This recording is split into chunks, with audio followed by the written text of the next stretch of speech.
حضرت سیدنا انس رضی اللہ تعالیٰ عنہ فرماتے ہیں کہ تم لوگ بعض ایسے اعمال کرتے ہو جو تمہاری نگاہوں میں بال سے بھی زیادہ باریک ہے، یعنی کہ ہم اسے بہت چھوٹا جانتے ہیں، بہت ہی ہم اسے چھوٹا سمجھتے ہیں، حقیر سمجھتے ہیں، معمولی گناہ سمجھتے ہیں، حالانکہ ہم نبی کریم صلی اللہ علیہ وسلم کے دور میں انہیں یعنی کہ ان گناہوں کو ہلاک کر دینے والے گناہوں میں شمار کرتے تھے، یعنی کہ گناہ صغیرہ جسے ہم چھوٹا گناہ سمجھتے ہیں،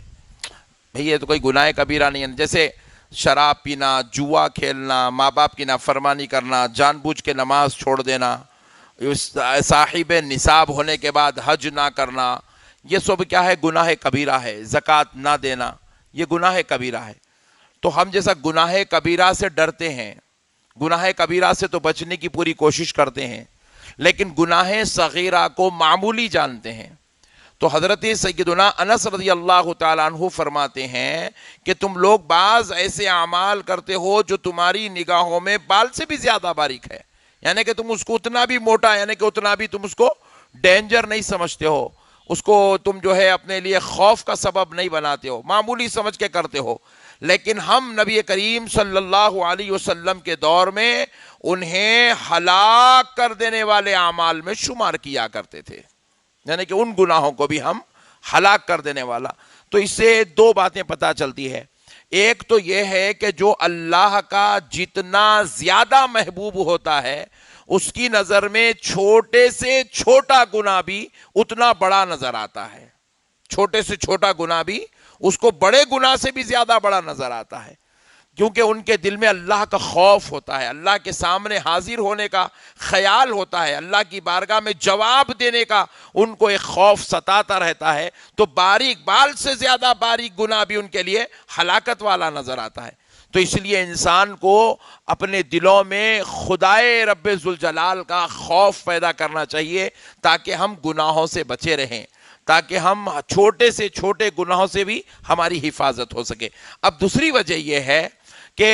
صوفیاء کرام، اولیاء کرام کا سارا دار و مدار خالصتاً للہ ہوتا ہے، یہ صرف اللہ کے ہو جاتے ہیں، ان کی پوری توجہات اللہ کی طرف ہوتی ہے، اور یہ نہیں چاہتے کہ کسی ایک وجہ سے بھی اللہ تبارک و تعالی ناراض ہو جائے، یا اللہ تعالیٰ غیظ و غضب میں آ جائے، یا اللہ تعالیٰ جو ہے ہم سے چہرہ پھیر لے، یہ نہیں چاہتے۔ اس لیے یہ بال سے زیادہ باریک گناہ کو بھی اپنے لیے ہلاکت والا سمجھتے ہیں، اپنے لیے ہلاکت والا سمجھتے ہیں۔ تو اللہ تبارک و تعالیٰ کے جو محبوب ہوتے ہیں وہ لوگ جو ہے احتیاط کرتے ہیں، گناہوں سے بچتے ہیں۔ تو ہم بھی اگر گناہوں سے احتیاط کریں گے، بچیں گے، چھوٹے سے چھوٹے گناہ کو بھی اپنے لیے بڑے گناہ جیسا تصور کریں گے اور پھر اس سے احتیاط کریں گے، تو پھر انشاءاللہ اس عمل کی برکت سے ہمیں بھی خدائے رب ذوالجلال کے نیک بندوں میں، محبوبوں میں، پیاروں میں، چہیتوں میں شریک ہونے کا موقع نصیب ہو جائے گا۔ اللہ اپنے فضل سے ہمیں اپنا نیک بندہ بنا لے گا، اپنے اچھے بندوں میں شامل کر لے گا، اپنے چہیتے بندوں میں شامل کر لے گا اللہ، بشرطے کہ ہم جو ہے گناہ کو گناہ سمجھے، اور کبیرہ گناہ کو تو کبیرہ سمجھتے ہی ہیں، صغیرہ گناہ کو بھی معمولی نہ سمجھیں، ہلاک کرنے والا گناہ سمجھ کر اس سے احتیاط کرتے رہے، اس سے بچنے کی تدبیر نکالتے رہے، جتنا ہو سکتا ہے اپنے آپ کو گناہوں سے بچانے کی کوشش کرے۔ اب دیکھیے کشف المحجوب جو ہمارا یہاں درس چل رہا تھا، داتا گنج بخش علی حجویری رضی اللہ تعالیٰ عنہ کی جس کتاب کا خانقاہ جنیدیہ میں ہم درس دے رہے تھے، اس میں ایک حکایت ہم نے پڑھی تھی جو مجھے یاد آ رہی ہے، میں آپ کو سنا دیتا ہوں کہ ایک بزرگ کے پاس ان کے مہمان آئے، دوست مہمان ہوئے، اور جو ہے انہوں نے اپنے مہمان کو اچھے سے پکا کر کھانا کھلایا۔ تو کھانا کھانے کے بعد جب وہ ہاتھ دھو رہے تھے تو ان کے ہاتھ میں سالن کی چکنائی تھی، سالن کی چکنائی تھی، تو انہوں نے کیا کیا، اپنے دوست کو ہاتھ دھونے کے لیے اپنے پڑوسی کی جو اس وقت دیوار ہوا کرتی تھی گھروں کی، مٹی کی دیوار، انہوں نے کہا کہ بھائی آپ اس پہ ہاتھ رگڑ لیجئے۔ تو ان کے دوست کو انہوں نے کہا، انہوں نے اس کے اوپر ہاتھ رگڑا اور پھر اس کے بعد پانی سے دھو لیا، تو وہ چکنائی مٹی کی وجہ سے دور ہو گئی۔ مگر بعد میں وہ بزرگ کو خیال آیا مہمان تو میرا تھا، مہمان تو میرا تھا، اور میں نے اپنے مہمان کا ہاتھ دھلانے کے لیے پڑوسی کے دیوار کی مٹی بغیر اس کی اجازت کے استعمال کر لی. حالانکہ کوئی 4 گھمپے، کوئی ایک گھر بنانے کی ریتی تو نہیں لیے تھے، صرف ہاتھ دیوار کے اوپر رگڑے تھے مٹی سے تاکہ جو ہے استفادہ کرے اور چکنائی چلے جائے. اب ہماری نظر میں یہ کوئی گناہ، بولے